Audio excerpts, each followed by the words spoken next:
Morning, Kyle. Good morning, Anne. How are you I, this morning? I'm fantastic. It's so good to see you. Ready to start the show? Absolutely. Let's go.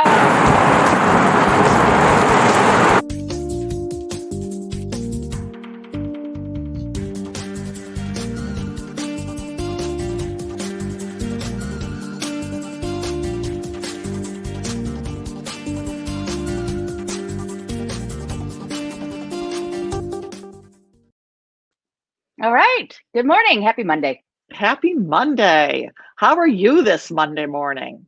I am a little tired, actually. Baxter kept me awake all night. Baxter is my dog, by the way. Baxter has an ear infection and was flapping his ears all night long. So finally, at 3 in the morning, Tom said, "Would you please fix his ears?" So then the medicine went in his ears, and then we shook his head. And anyway, so It was a big to-do. it was a big to do. Yeah. So Oh, poor so little I didn't bunny. sleep much, but yeah, he's laying here staring at me, very sad about his ears. So how was your weekend? My weekend was same. Same old thing. Yeah. Same old thing. I am so ready for different. I'm so ready to have a conversation with you where you say, "How's your weekend?" I'm like, "I did this and I did that."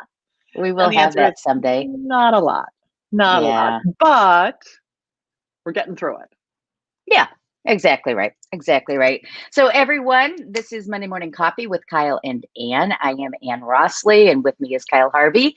We are both with the Gold Coast office of Beard and Warner, and we love to talk about real estate. So, we bring it to you bold, fresh, and caffeinated every Monday morning at 6:30.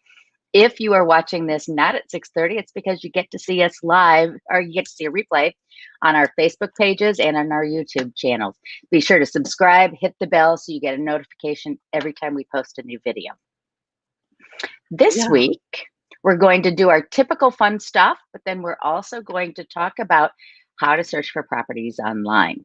But before we get to that, Kyle, we're first going to talk about what's Big going news on. last Oh, week. Go yeah, ahead. tell me about what happened with you last week. You had a couple things going on business-wise. I do. I have a hot property in Old Town, which I've talked to you folks about previously. I've given you pictures of it previously. It's a darling little house, not so little. 3,000 square feet. Anyway, getting a lot of interest. So looking forward to reporting on more on that later. I've got a townhouse in something called North Alstead that's about to come on. My owner seller is moving out, and so we're getting it ready. And I might have another listing in the Gold Coast to report on shortly. So that's what I've got going. How about you? I had a nice week. Good morning, Sarah. Nice to have you with us. Sarah Pelton from Beard and Warner is with us this Hello, morning. Sarah. Good morning.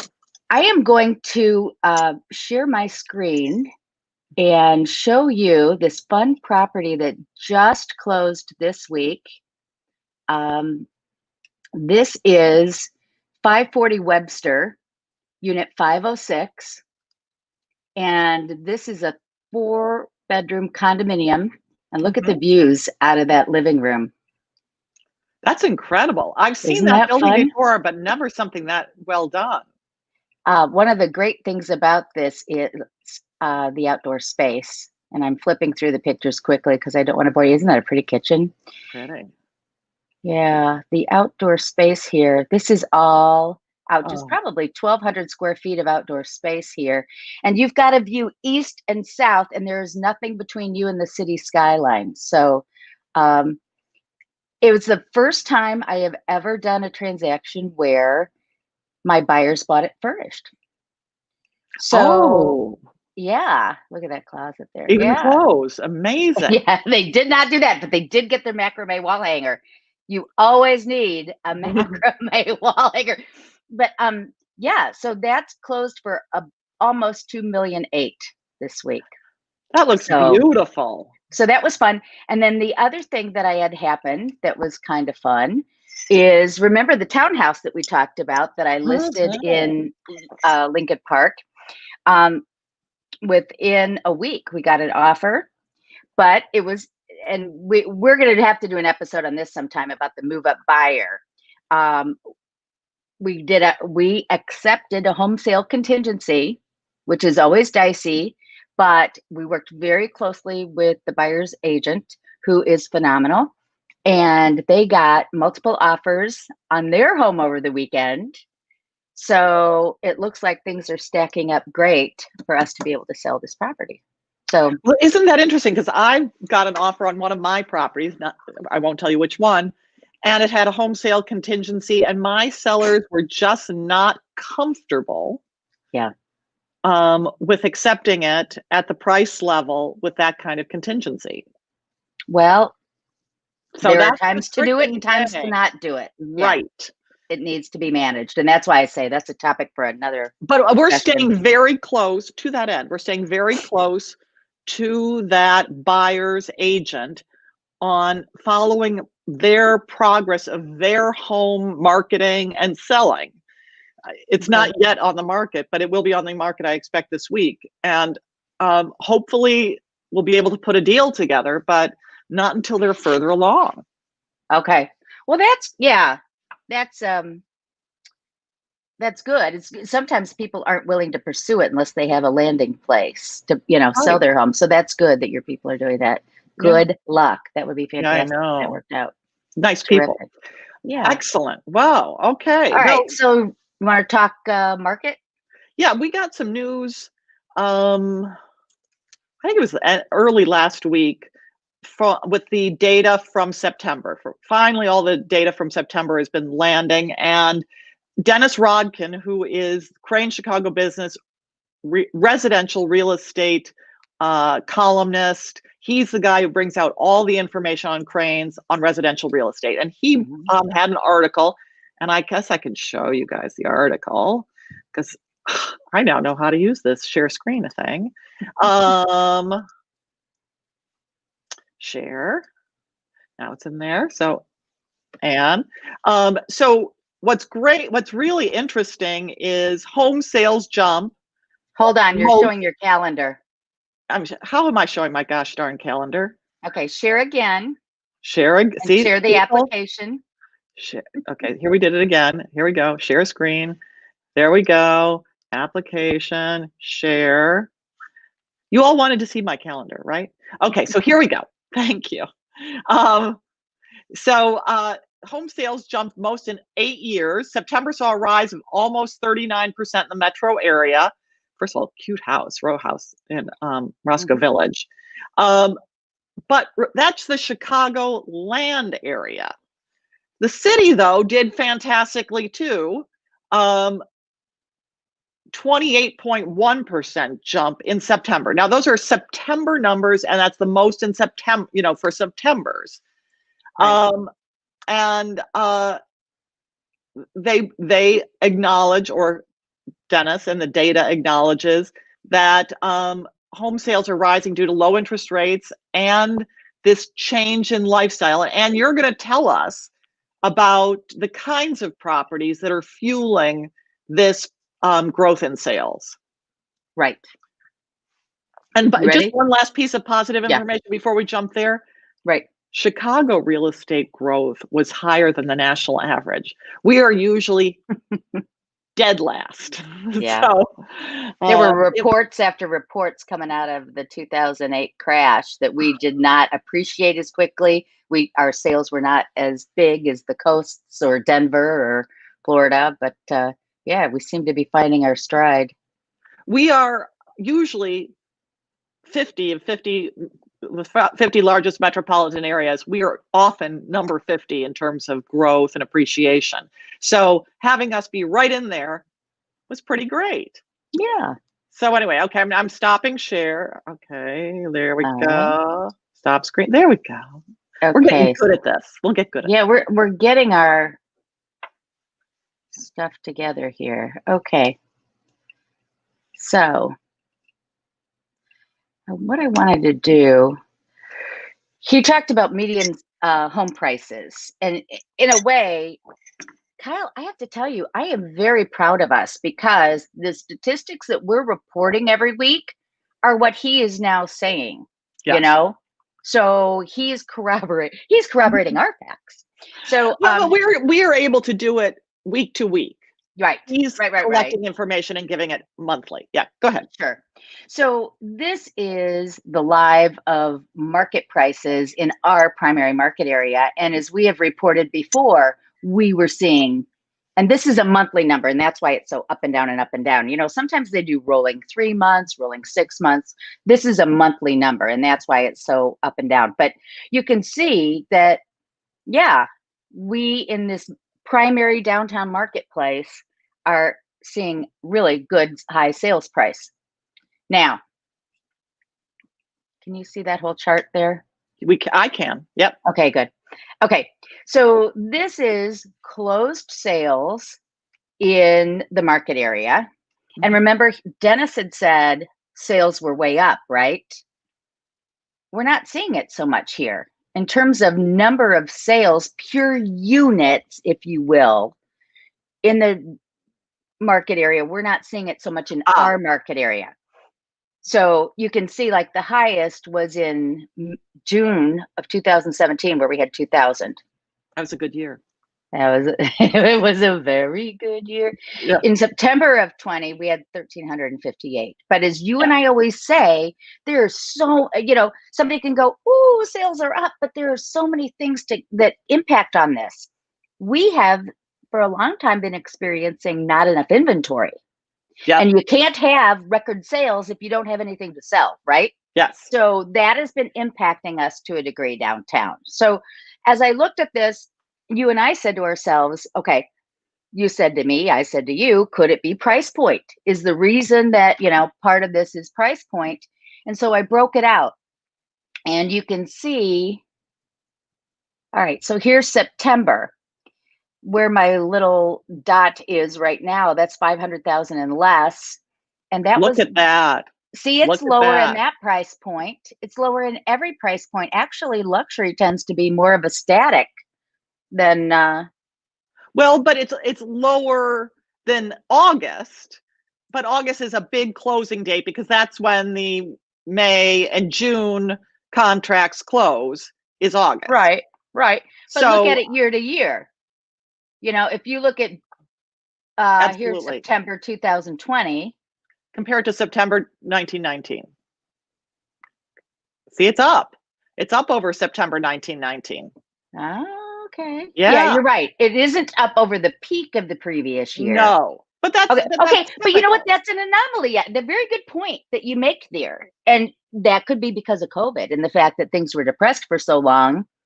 And you and I did say as we started the show that fall would be the new spring, right? Or we hoped it would be the new spring, and it has been better than previous falls because we didn't have spring. We were locked up in spring. Exactly right. Yeah.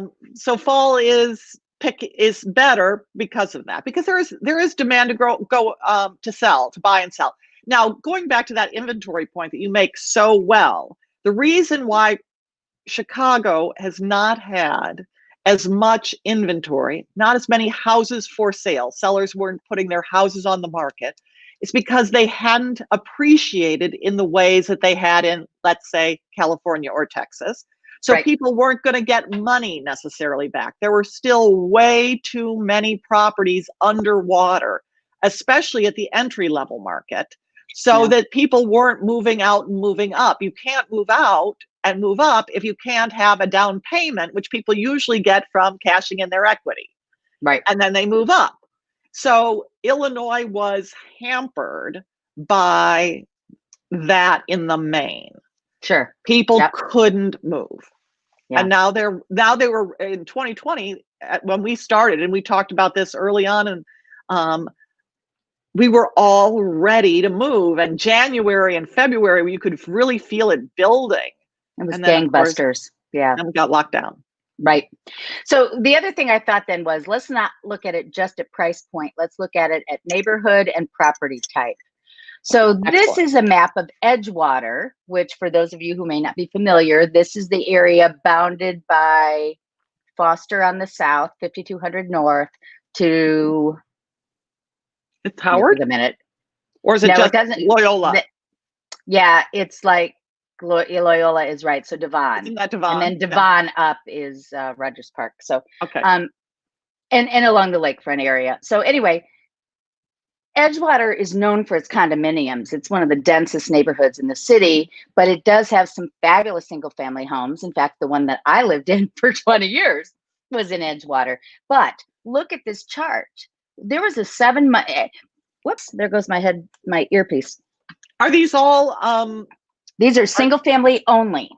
only And I mean, not apartments. These are houses, yes, detached. but look at this. In June of 19, there was 7 months worth of inventory up in that neighborhood. Wow. And now Yes. we're less than 3 months of inventory. That is like Unbelievable. unbelievable for that, right? Yeah. So then I said, well, what about near north? And these are Oh. condominiums in the near north. And you and I have been saying this for about 6 weeks now that due to A, COVID, and B, the protests, and C, the fact that people need fresh air and can't do all the fun things they love to do in the city, we're seeing condominiums in the near north area having a slow period. And sure enough, here it is, 14 months worth of condominium inventory in the near north. So I just find it very interesting. Edgewater, near north. So then the next thing is, what about Evanston? And this is the last I'm going to show you this morning. But Evanston, this is the number of sales. Now this is not months of inventory, but look at their sales. They're having like record sales over the last 5 years right now. Closings in August and September. So That's crazy good. yeah. Yeah. I think, didn't they also, I'm betraying my ignorance. I should never ask a question I don't know the answer to. I think they may have gotten assessed. So they know what their taxes are. For a long time, people didn't know what their taxes were going to be. I don't Maybe know it was that. only the businesses that got assessed. I don't know. But but you're right. I've got people who are interested in those lakefront suburbs, the Cook County lakefront suburbs. Right. And a lot of properties going on for sale, and a lot are selling. So Right. it's Well, so gangbusters. think about this. You know, the townhouse that I just sold, Mhm. that was a home sale contingency. The people buying it were selling a home in Ravenswood that was a 3 bedroom, 1 bath for 700,000. And within 2 days, they had 3 offers. So, Yeah. I mean, think about it. You can buy a condominium for 500,000 with assessments, or you can go buy a single family home for 700,000, and that's kind of where our buyers are going, right? So that's anecdotal, but that's part of this No, bigger but picture. here's also, they priced it right. Oh If you yeah, price it right from day one, you get multiple offers because buyers see it as, uh-oh, this thing's going to go. I right. can't wait to see, maybe I'll fit it in between yoga and lunch with a pal. We'll just see, and then we'll think about it some. When you price it right, buyers go, I got to do this. I've got to organize myself and put in an offer. Right. It's funny because I've had listings that we priced correctly, and I got a lot of interest, and people got mad. Buyers got mad that it sold so fast, and they're like, "What do you mean? I thought I had time. I thought I Yeah. was able to come and see it, and then think about it, and then make an offer." I was like, this isn't that. This Right. is, you got to jump on it. So anyway, well done. So Great that's our analysis. statistics. Okay. Excellent. You ready to move on to the meat of the show? Yes, and we have 11 minutes, so let's go. I know, exactly. Everybody, I want you to know you're going to see something and hear something you probably never hear discussed in a real estate show. And this is a conversation about how to find properties online. So let's say that you put in the address of one of my current listings, 3716 Bosworth. The first thing you're going to get from Google is the map. Not a surprise. The God second thing bless you're them. going to get is you're going to get a list of all of these places where you could see that listing, right? And here are the first 4. And you're like, okay, here they are. here's the next group, and you can see they're from real estate company, they're from a listing feed, from some real estate company we don't know, another listing feed. Or you could find it at Luxury Portfolio, and this is what it would look like. That's about 15th on the list on the way down. So you're like, why is this? Why am I seeing this advertised by everybody everywhere? Kyle, you want to talk about this? There are technologies, and this is something we explain to our sellers. Our sellers are Right. like, well, why would I list with you? Zillow, or how do you get on the How does it all work?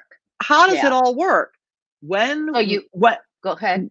when we put together a listing in the MLS, and the MLS is that big MRED symbol. When we put that listing, you see the house goes into that's the listing, goes into MRED, the MLS. It populates through technology, Baird & Warner's website, Zillow, Remax, Coldwell Banker, Redfin, Compass, Realtor.com, everything. Apparently, it's about 16,000 sites will pick them up. Right. So and there are two different kinds of feeds. Two different kinds of technologies, two different kinds of feeds, and Anne's going to tell you about that. But just so you know, there will not be any place that your listing does not show up, except for maybe for sale by owner, because it won't be for sale by owner. Now, right. Anne, would you tell us, please, the difference in the types of feeds? Sure. So these are all real estate companies. A lot of people will search by Redfin. They're a real estate company who are trolling for your business. They are not an independent. But not only do they go to the real estate companies, they also go to places like Zillow, Trulia, Realtor.com, Luxury Portfolio, all kinds of other places. And what would you call those kinds of places? They're selling other things, but they use listings to sell those other things. And we'll talk about what those are. But they're different, but the same. Keep going. Well, exactly right. You can get some of the information, but not all the same information everywhere. And this is more than you ever need to know, but there are two different systems. One's called IDX, one's called VOW.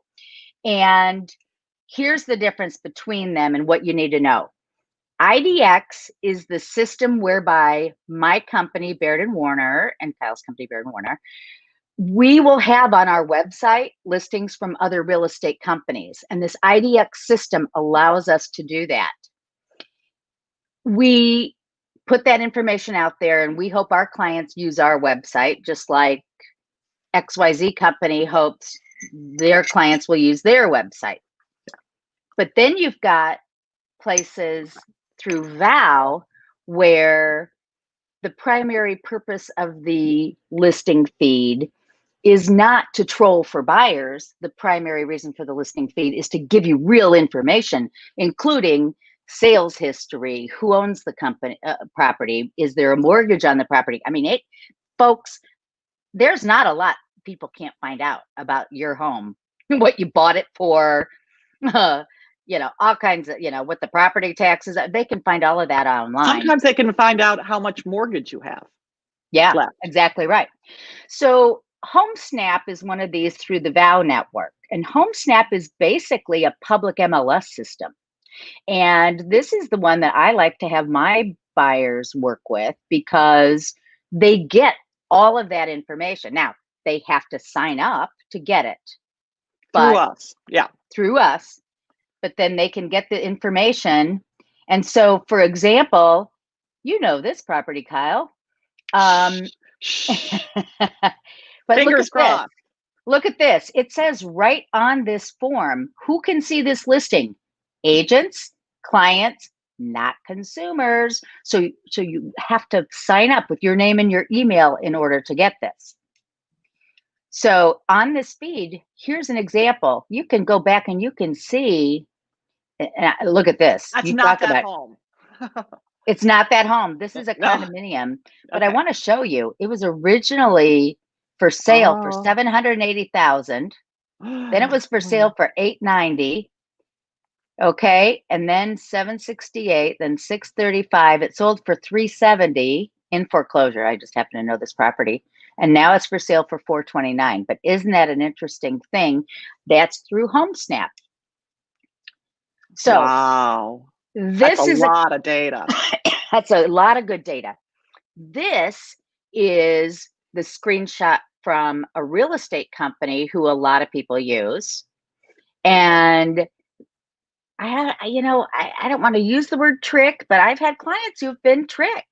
They think that this is almost like a HomeSnap where there's some service where they can just go see the property.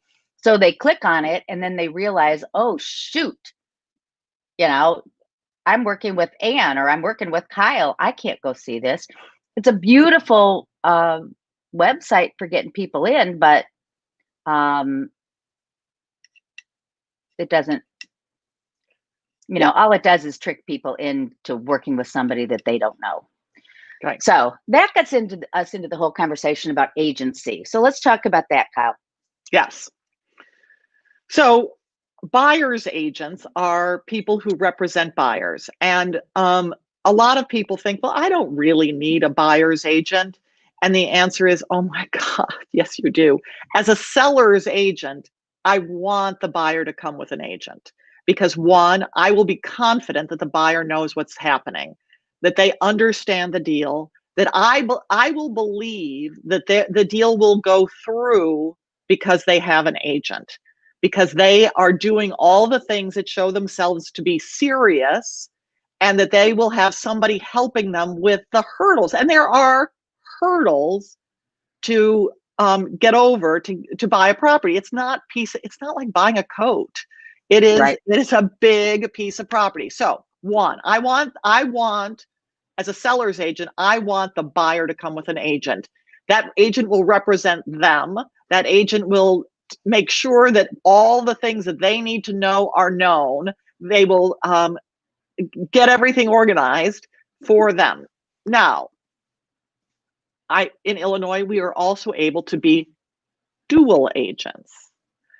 And I have chosen never to be a dual agent because I'm a lawyer still, but I'm just You're not former, you're current. I'm still current, but I'm just not comfortable representing two people whose interests are not completely aligned.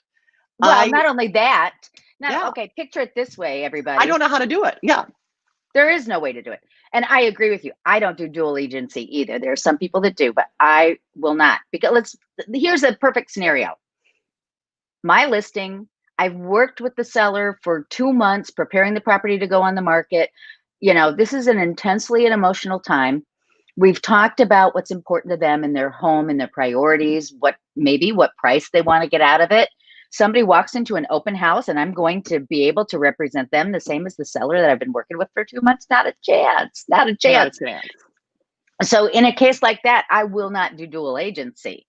So we'll have a conversation and that buyer can do one of three things. They can either go get an agent to work with them and represent them. And I can refer them to somebody even, but Yeah. It'll be somebody who's apart from the transaction. I won't do the dual agency. So the third thing you see there is the non-agency relationship. Now, I've had attorneys walk in and think, not you, I'm not referring to you. I know, and I would never do this, but yeah. But I have an offer on the table right now from somebody who's an attorney who put the offer together himself and he wants to represent himself. And so we've had a conversation that says, I don't represent you. I'm going to give you all the facts. I will disclose all the details and any material. As you would anybody. Yeah. Absolutely right. But it's very clear that I represent the seller. So that's kind of the non-agency option.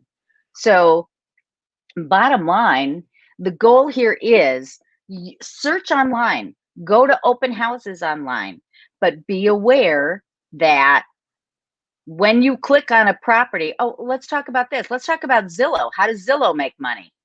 Zillow makes money by renting, by encouraging brokers to pay money to advertise on Zillow, to be assigned to properties that aren't theirs on Zillow. Aren't Exactly their right. listings. Yeah. Right. So they will sell a zip code to Yes. XYZ agent. Well, they normally sell to 3 to 5 agents per zip code. Yeah. And so when you go on Zillow and you see a listing, you're going to see somebody's picture up there. That's not necessarily the listing agent. That could be the guy that's paying the money so that you'll call him. He may Yeah. know, he probably knows nothing about the listing you're calling about. He's just doing it to try to get you to be his buyer. So if that's how you want to operate, fine. It's just real that the public understands how this works. And our goal is to take the very best care of our clients and to help them through this, as you say, Kyle, the probably biggest purchase of their lives. And to do that, absolutely search online. Just beware, right? Yes. Yes. And next week, we're going to talk about how we can help you supplement your online search with really targeted searches. They are So what you'll do is you'll go online and you'll just look at all the fun stuff on whatever site you end up using. Is it HomeSnap? Is it Realtor.com? Whatever. But we'll send you listings directly from the MLS, having listened to you, having listened to what you want and what you need, and we'll send you those listings too with the MLS data. And Right. And then whatever it is, we will help you get in, help you negotiate whatever property you decide to purchase. So, but Exactly right. what we'll talk about next week is how we can help you with your searches, and we'll do our Smart Buy of the Week next week because we've run Oh, out you of know, oh, time. we've got time. All right, so here's my Smart Buy of the Week. Do it. Yeah. Okay, so this is what, we do often do luxury home of the week. Today we've decided to do smart, and now I'm going to try and do this correctly. Share screen. Our goal is to show a property today that we think is a good buy. Yeah. Not our listing, just a property that Kyle has done research for and found as a good buy. Excellent. So do you see it still? Okay, good. So this Yeah. is my Smart Buy of the Week. It is 1448 West Montrose Avenue, number 2 West. It's a duplex, 1,400 square feet, 2 beds, 2 baths, for listed at just under $400,000. But the listing says motivated seller. Soon as we hear the word motivated seller, we know there's an opportunity there. Right. There's a deck off the prime bedroom, 1-car garage parking, a really low assessment, under $300 a month. Taxes are reasonable, but though these taxes have a senior exemption on them, so it's probably in the low sevens, $7,000 for somebody who's a younger person. But there's this 85 mobility score, and that's due to the fact that the Brown line is nearby on the Montrose Brown line, and it's close to Clark Street and close enough to Broadway that you've got a lot of options for transportation. Terrific. Here's the living room. So this is actually interesting. I had a hard time figuring out the layout. They did not helpfully give me a floor plan. What have we always talked about? Floor plan, floor plan, floor plan. So here's the living room. Charming. Look at those windows, tree top level, lots of privacy, lots of light. Then That's really the cute. kitchen. So it's open plan kitchen. So this is the other side of the room with this charming open plan kitchen. I think that they turned one of the bedrooms into this dining room. Okay. So I can't really tell. Thank you, no floor plan. But what I would do, we'll talk about this in a minute. So here's the main bedroom, charming, lots of, is this wainscoting? Is that what you call this? The beadboard along the walls? Yeah. Okay. But it's actually quite charming. Nice big window, private deck right off of there. Then they have downstairs this den. So what I would do is I'd make this sort of the living room, and this be the living room, dining, sort of that family room feeling with a dining area, and then have really sort of the family living room be down here. When you entertain guests, you come down here. But all of that for under $400,000, reasonable taxes, reasonable HOA, the assessment. It's a great buy of the week. Yeah, it looks like a great property. Terrific. That's what I Thanks for got. sharing that. Love Thank it. Love you. it. Love it. Love it. Okay. Well, thank you everybody for watching. This has been See you another next, week of Monday Morning Coffee with Kyle and Ann. and see you next week, right See you here. next week. Take care. Bye-bye. Bye.